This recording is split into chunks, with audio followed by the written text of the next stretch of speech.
We all know the voice, we know the speeches, but what about the ideas behind them?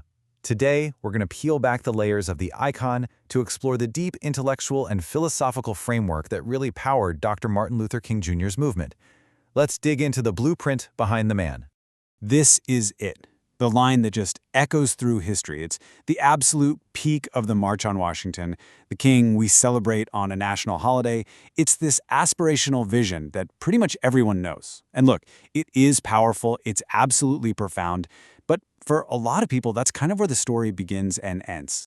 But here's the thing, this wasn't just some dream born from passion alone. As this slide asks, what were the intellectual blueprints?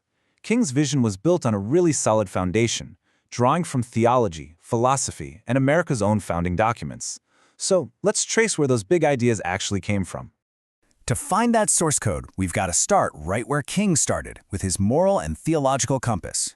You have to remember, he was a preacher first and foremost, and for him, the struggle for civil rights was, at its heart, a spiritual one. You see, for King, racism and segregation, they weren't just bad politics or social problems. No, they were a moral rot. A sin that stood in direct opposition to the nation's own professed Hebraic Christian values. Influenced by theologians like Howard Thurman, King argued that this was fundamentally a battle for the soul of America. So how do you put words to that kind of deep moral wrong? Well, King used this really powerful concept from the philosopher Martin Buber. The idea is that a just society is built on what Buber called I-thou relationships, where we see the full, sacred humanity in each other. Segregation, King said, just completely destroys this. It replaces it with an I-it relationship, and that turns people into objects, things to be used or just dismissed. So if that was King's moral why, what about his strategic how? Well, that brings us to his blueprint for nonviolent civil disobedience. Okay, picture this. It's April 1963, and Dr. King is sitting in a jail cell in Birmingham. He'd been arrested for protesting, and a group of 8 local moderate white clergymen had just published an open letter. They called his actions unwise and untimely, and basically dismissed him as an outsider who had no business being there. His response, which he literally penned from that jail cell, became the Letter from Birmingham Jail, an absolute masterpiece of rhetorical argument. And in it, he completely demolishes this idea that a fighter for justice could ever be an outsider anywhere within his own country. And his letter wasn't just a passionate defense, it was a methodical breakdown of his whole strategy.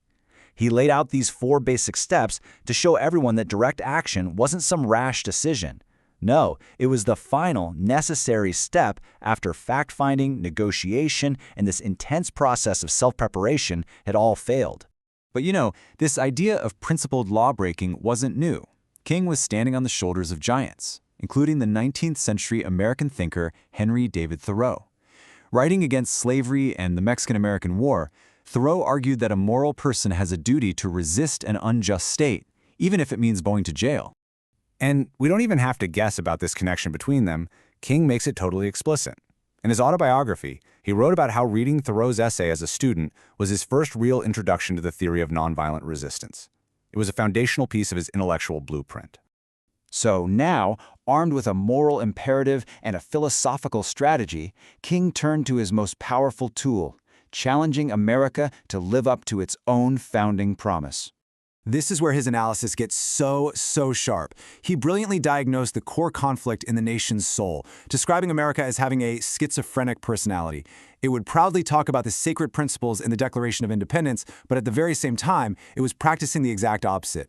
And when you lay it out like this, that fundamental schizophrenia becomes crystal clear. You have the promise of all men are created equal versus the practice of segregation, the promise of liberty versus the brutal reality of Jim Crow, the promise of a government for the people versus the disenfranchisement of millions. King's genius was in holding up this mirror to the nation.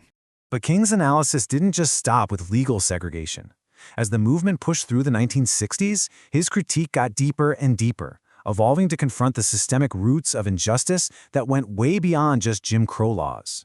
By 1967, exactly 1 year to the day before his assassination, King was speaking out forcefully against the Vietnam War. He identified what he called the triple evils that were poisoning America: racism, extreme materialism, and militarism. And he argued you couldn't solve one without fighting the other two. They were all deeply connected. And this really forces us to go back and listen to that "I have a dream" speech again. We love to remember the optimism, but King made it crystal clear that the dream was born from a living nightmare. He talked about police brutality, about vicious racists, about a nation that had handed its black citizens a bad check marked insufficient funds. The dream was the goal, for sure, but the nightmare was the reality he was fighting. And his critique led him to some truly radical solutions. In his final book, he went way beyond just calling for jobs or a minimum wage. He argued that the simplest, most effective way to solve poverty was to abolish it directly, with the guaranteed income for all citizens, a policy that would tackle economic injustice for people of all races. So when you bring all these threads together, you see a picture of King that is so much more complex and challenging than the sanitized version we often get. He was a moral theologian, a brilliant strategist of civil disobedience, and a radical critic of systemic injustice. Ultimately, Dr. King wasn't just a marcher or a dreamer.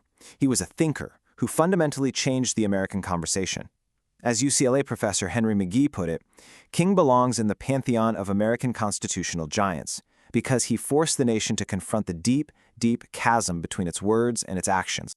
And that really leaves us with a final, challenging question. To truly honor the man and his incredible intellectual legacy, we can't just celebrate the dream. We have to grapple with the entire blueprint. And that includes his radical and still controversial critique of racism, materialism, and militarism. So the question for us is, how much of that full, uncomfortable truth are we willing to confront today?